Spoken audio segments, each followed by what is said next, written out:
MP లావు కృష్ణదేవరాయలు డైరెక్షన్లోనే తనపై కేసులు పెడుతున్నారని ఆరోపించారు విడుదల రజని. వైసీపీ అధికారంలోకి వచ్చాక కృష్ణదేవరాయలను ఎవ్వరూ కాపాడలేరన్నారు. దీనికి కౌంటర్ ఇచ్చారు ఎంపీ లావు. మరోవైపు గతంలో అవినీతి మంత్రి అని ముద్ర వేసుకొని ఇవాళ నీతులు మాట్లాడితే ఎవ్వరూ నమ్మరు అన్నారు ప్రతిపాటి పుల్లారావు. సంబంధించి ఎవరైతే కంప్లైంట్ ఇచ్చారో ఈ కంప్లైంట్ ఇచ్చిన వాళ్ళని నేను ఏ రోజు చూడలేదు.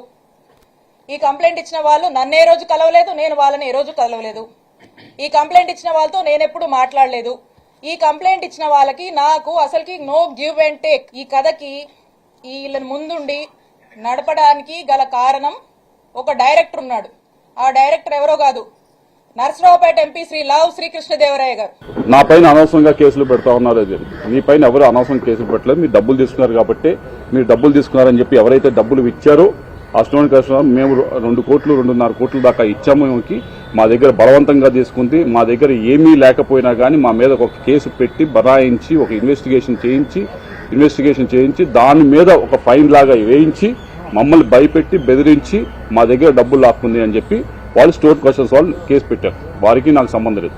ఆ పెట్టిన కేసుకి జాషువా అనే వ్యక్తి ఇది జరిగింది అని నేరేషన్ క్లియర్ గా చెప్పారు. నా మీద కూడా చాలా ప్రెషర్ పెట్టారు, పొలిటికల్ ప్రెషర్ పెట్టారు. పెట్టి నన్ను యాక్ట్ చేయమంటే నేను వెళ్ళి యాక్ట్ చేయాల్సి వచ్చింది అని చెప్పి ఆయన కూడా క్లియర్ స్టేట్మెంట్. ఇన్ని స్టేట్మెంట్లు ఉన్న తర్వాత నేను చేయించానని చెప్పడం చాలా విడ్డూరంగా ఉంది. చిలకలూరుపేట ప్రజల హృదయాల్లో సుస్థిరంగా అవినీతి మంత్రి అని ముద్ర వేసుకొని ఈ రోజు ఏదో నీతులు చెప్తే ప్రజలు నమ్మేదానికి సిద్ధంగా లేరు. ఎంపీ మీద ప్రేలాపనలు ప్రేలితే ఎంపీ నిజాయితీని ఎవరు శంకించలేరు. ఈరోజు ఏదో మైక్ ఉంది కానీ పూనకం వస్తే కుదరదు.